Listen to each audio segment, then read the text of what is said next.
Donc voilà, suite au problème un peu technique des temps limités de vidéo, on reprend donc la vidéo qui était juste avant, Matthieu 7. Donc on voit aujourd'hui Matthieu 7, 12 à 29. Nous étions arrivés au verset 23 de l'évangile de Matthieu. Et j'espère vraiment que cette vidéo, elle vous serve en fait à vous sanctifier, à vous édifier. Je vais vous demander vraiment de partager ces vidéos, ou partager ce que vous avez vu ou entendu et qui vous a touché dans cette vidéo. Le but n'est pas qu'on me voie sur un autre téléphone, le but est que vraiment le message de Dieu rentre dans votre cœur. Le but est que Dieu vienne manger à votre table. Le but est que vous mangez la parole de Dieu. Donc on va continuer avec l'évangile de Matthieu, chapitre 7. On est arrivé au verset 23 dans la vidéo précédente, comme j'ai dit, sur le problème technique.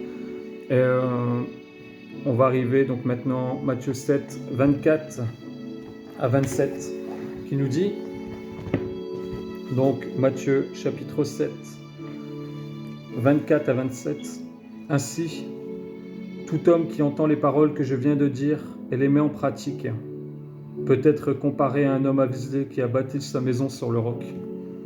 La pluie est tombée, les torrents sont venus, les vents ont soufflé. Ils se sont précipités contre cette maison et elle n'est pas écroulée, car ses fondations étaient sur le roc. Et tout homme qui entend les paroles que je viens de dire et ne les met pas en pratique peut être comparé à un homme insensé qui a bâti sa maison sur le sable. La pluie est tombée, les torrents sont venus, les vents ont soufflé. Ils sont venus battre cette maison. Elle s'est écroulée, et grande fut sa ruine. » Et en référence ici, on va prendre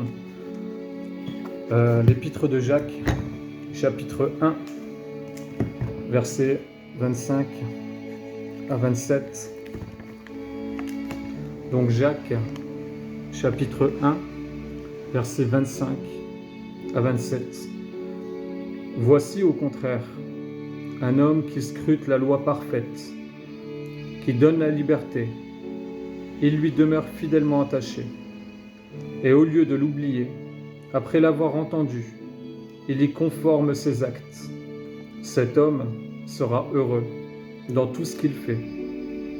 Mais si quelqu'un croit être religieux, alors qu'il ne sait pas tenir sa langue, il s'illusionne lui-même.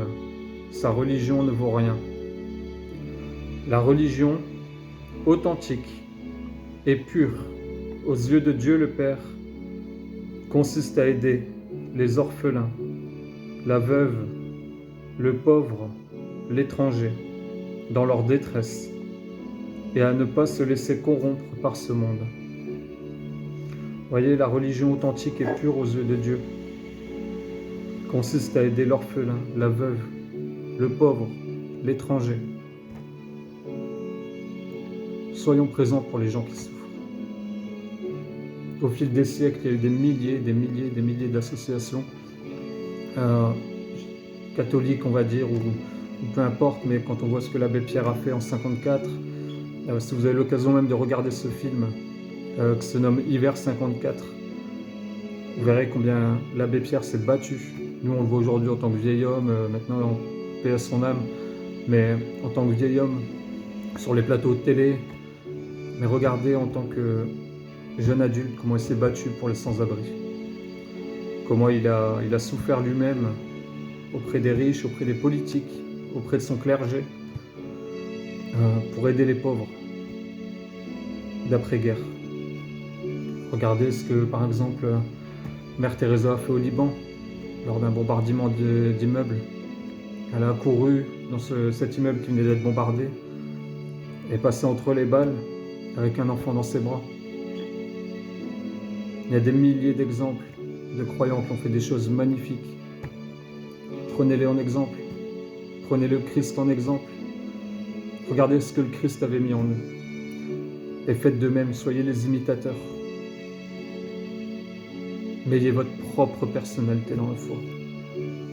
Ne faites rien pour être vu, mais faites tout pour être vu de Dieu.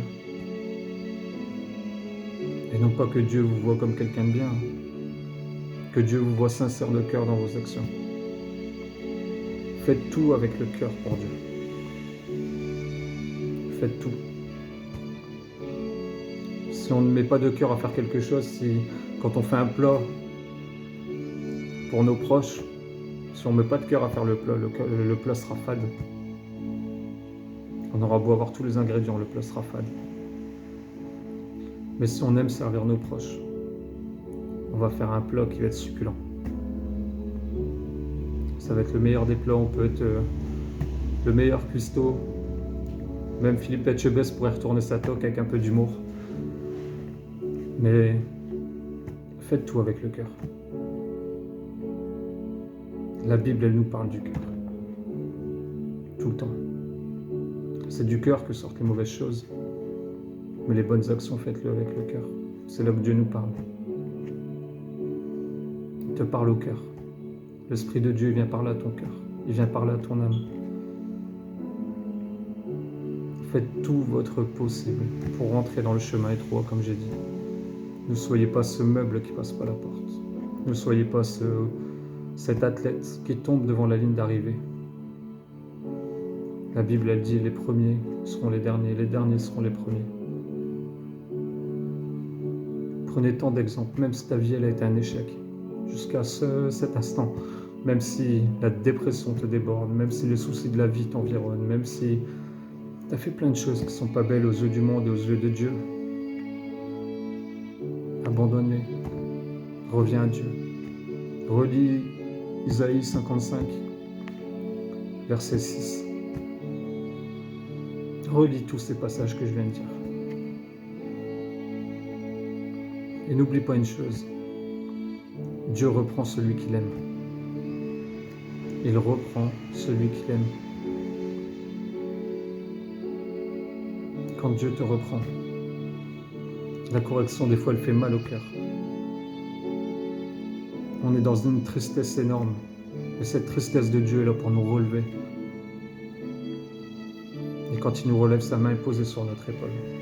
On va continuer au chapitre 7, versets 26 à 29 de Matthieu. Matthieu 7. 26 à 29. 26 à 29, pardon. Qui nous dit: mais quiconque entend ces paroles que je dis ne les met pas en pratique sera semblable à un homme insensé qui a bâti sa maison sur le sable. La pluie est tombée, les torrents sont venus. Les vents ont soufflé et ont battu cette maison. Elle est tombée et sa ruine a été grande. Après que Jésus eut achevé ses discours à la foule, fut frappé de sa doctrine, car il enseignait comme ayant autorité et non comme leurs scribes. Le seul conseil que je peux vous donner, relisez Matthieu 5, 6, 7. Relisez les versets que j'ai donnés. Retournez vers Dieu. Abandonnez les mauvaises voies. Prenez soin des autres. Ne soyez pas une pierre sur leur dos.